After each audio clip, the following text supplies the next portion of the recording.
Hey, it's Friday, March 20th, and I think it would be a B day if we're still in class. This is the end of our first full week of not being in school due to COVID-19. And it's been quite an adjustment, I think, for everyone. So I hope everyone is doing well. I actually started getting emails from students. Several students emailed completed essays, which is awesome. I will make sure I read those over the weekend and I'll respond back to you. Any other students of mine that have stuff completed, please feel free to email it to me.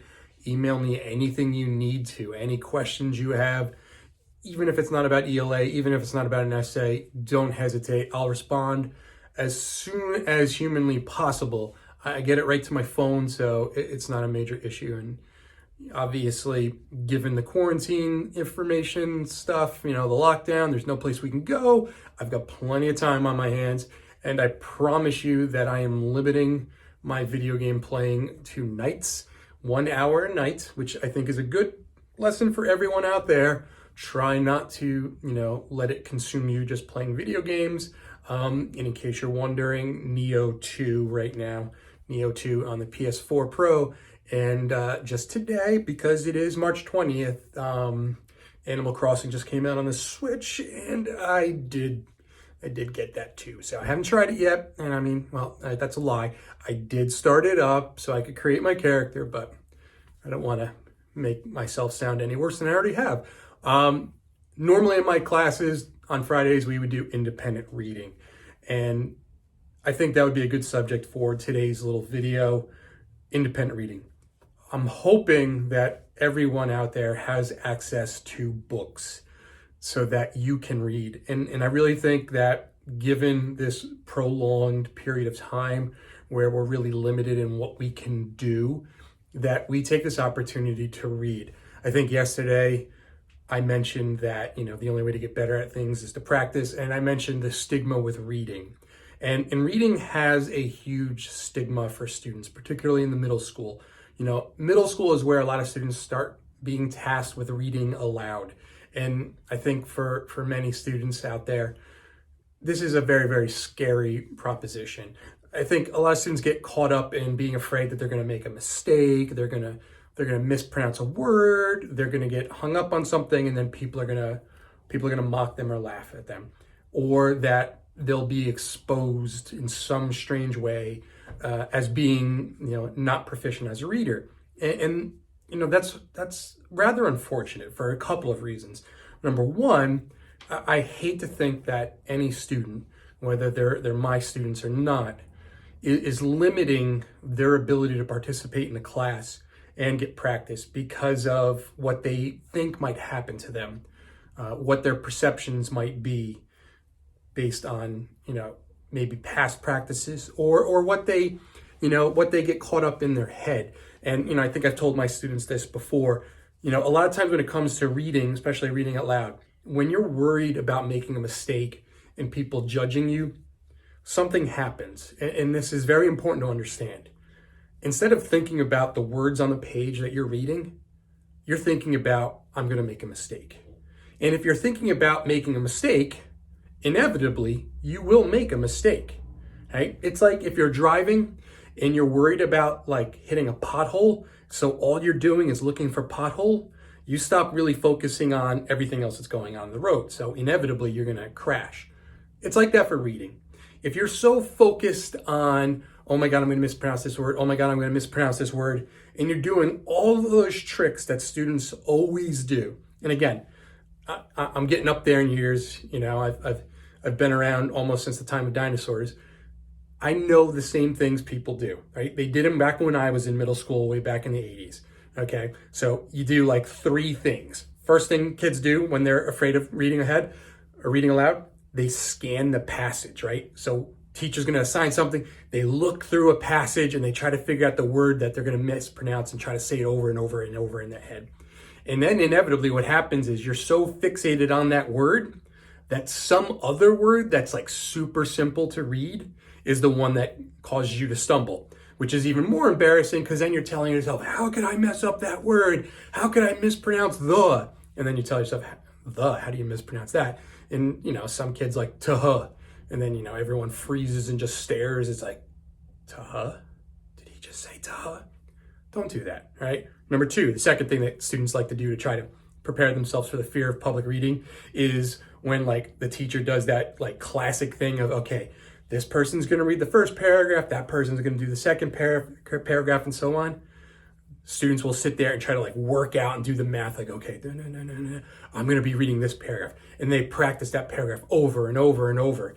And then, because this is how fate usually works, like somebody like gets up to go to the bathroom or gets called out to the nurse or the office. So now you're reading a different paragraph that you haven't practiced. And like dead panic sets in and you don't know what to do. Don't do things like that, right? Just relax, be natural, and try to just focus on the words. You'll do much better. And again, referring back to that second video, you got to read. The only way to get better at reading is to read. We have this weird thing when it comes to reading. We don't treat it like other things in our life, right? We think that if we're bad at reading, we should avoid it and that'll fix the problem. But when it comes to like other things like drawing or playing an instrument or a sport, if we're bad at it and we want to get better, we do more of it. We got to do the same thing with reading. If you want to get better at reading, you literally have to read more. And there's a couple of, things in there we have to take in consideration. Obviously, if you are struggling with reading at first, you shouldn't dive headlong into like a 1,000-page novel, right? You want to start off with things that are a little bit easier for you to read. You want to build some comfort and some confidence in your reading skill, and then ramp up the difficulty. It's just like, again, playing an instrument or something. If you just started off with like a violin, you wouldn't jump right into trying to play some like huge orchestral piece. I'm sorry, I don't know anything about music. But anyway, you get the point, right? You want to start somewhere that's comfortable for you and work your way up. But you got to practice. You have to practice. So back to the concept of independent reading. I'm hoping that you have access to something you can read at home because it's incredibly important.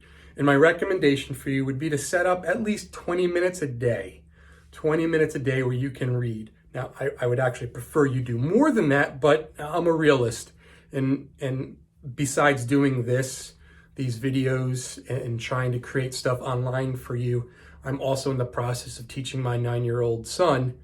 And I've set up a schedule. My wife and I have worked out a schedule with him where reading is built into it. And normally he likes to read, but it's a struggle with him too. But let's start for 20 minutes a day, right? Try to set aside 20 minutes of pure reading. And in that period, you have to avoid some things, all right? This might be difficult, but again, bear with me. Try to do these things. No headphones, right? Don't listen to music. You're reading. You're not listening to music. I know you might tell yourself that you can do both, but when you start listening to music, inevitably, whatever you're listening that these are attached to is a phone, and you start getting messages through the phone, and it starts breaking the flow of reading. And if you're working towards building fluency, you really don't want all those interruptions, right? So the music is really a distraction. You might tell yourself it helps you focus. You might tell your parents it helps you focus, and that might have been the excuse you used to get a phone and fancy headphones. But for those 20 minutes, no, okay? Find someplace quiet if you can. And I know that's sometimes, in many cases, a lot of times, easier said than done. I fully get that. Right now, my 14-month-old daughter is asleep. My wife and son are making muffins in the kitchen, and I'm locked up in my office. My cats are literally at the door where there's glass panels staring at me as if I'm evil for locking them up. And one of them is actually sneezing. So it's usually very loud here. So I get that it's hard to find a quiet place, especially when most likely everyone is home. But see if you can find a nice quiet place where you can focus. And for 20 minutes, only read. And it's probably going to be difficult for those of us who don't read normally. You're going to want to get distracted. You're going to find all sorts of things to pull your attention in different directions, right? You're going to be like, oh, look at this. I never noticed this little page is bent. I'll try to straighten it out and make sure there's no crease. Or, hey, I never noticed this thing over here in the room. Maybe I'll just push this and fix that. You'll do everything to pull away from that reading, but you gotta steer right back into it. And what essentially I'm getting at is you have to build the perseverance, sticking with it. Right? The perseverance is the ability to stick with something regardless of how difficult it may be. As you start to develop perseverance, you'll start to develop the fluency because you'll stick with the reading regardless of how difficult or boring it might seem to you. And then you'll actually start to build that fluency. And that's really important. Right? So 20 minutes, someplace with no distractions, hopefully quiet. Now, subject matter. Obviously, if it's something you're interested in, you have a better chance of sticking with it and enjoying it. Now, we are in the middle of something that's unprecedented in history, so you don't really have the best access to things, right? We can't exactly go to Barnes & Noble, which I'm pretty sure is now closed, so that makes it a little difficult. E-readers, all right? That brings us to the difficulty of distractions, because if we have a tablet that we're reading on, then we can just swipe up and then start looking at TikTok. I don't know what you guys are doing now. Some app where you're watching 15-second long videos of people doing things. I have no idea. I just know a former student of mine has like millions of followers and he says things to his mom a lot. Whatever it is, there's a lot of chances for distraction on the e-readers, but if it's all you got, it's all you got. There's a lot of different apps that you can download things to read on them, though. And right now, it might be your best bet. Our school website, if you go to the Highland page, you go to middle school and you click on the Library and Media Center, has links to download copies of books for free and is a great resource. If you go to your library page for your town, so we have the Highland Public Library here, but for people who aren't from Highland, if you're, again, accidentally stumbled on this page, look for the website for your local library. A lot of local libraries offer digital versions of books. All you have to do is sign up for a free account and you can download audio versions, which isn't the same, but you can sometimes download full text versions that you can read for on an e-reader, an app in your iPhone, Android device, or what have you. It's a great idea to do. This is a wonderful opportunity to start building reading fluency. Magazines, they can do in a pinch, right? If you have access to magazines, that would be great. And magazines have the benefit of being highly specialized. So if you have interests like, say, sports, or if you're like me, and you have like really strange, seemingly diametrically opposed interests. So on one hand, you're really obsessed with cats. On the other hand, you really love cars and automobiles, the two things that don't normally go together. You think there's magazines for both. There's Cat Fancy, which I do have, and then there's things like Road and Track and Motor Trend and Automobile and stuff. So magazines can be great as a source for 20-minute reading. The only problem is most magazines are monthly, and after 20 minutes, you're done with that magazine. But again, digital options for those are available too. I know through iTunes, iBooks with Apple devices, there's a lot of digital subscriptions through those, so you can do that as well. So that's another good option. Read whatever you can in this time. Read. That's it. Now, the last option is a tough one for me to suggest because it's the news. And I don't want you to avoid the news, but there are a lot of different skill sets involved in reading the news. Skill sets that I've somewhat covered in my class, but if you're someone who hasn't been in my class, you might not have covered yet. We have to be very careful, right? Particularly if you're getting your news online. And I don't want to go into too much and make this like a 15-hour long video, but there are a lot of sources out there that are designed to mislead and persuade. So we have to be very careful with online sources, particularly during times of crisis, where there are sites set up to attempt to sell things or convince people of things in times of need as a way to scam people or to trick them into downloading viruses and so forth. So we have to be careful with that. But I can tell you right off the bat, places like Facebook, they're not a great place to get news. Instagram, not a great place to get news. You know, those are sites designed to make money. They're not designed to inform you. They might try to tell you they are, but they're really not. And there's enough research to do that. If you stick to your main newspapers, their websites, they're okay. They have their particular leanings, whether it's, you know, whichever side, left or right, but they're on a whole better than you know, social media conglomerates like Facebook and so forth.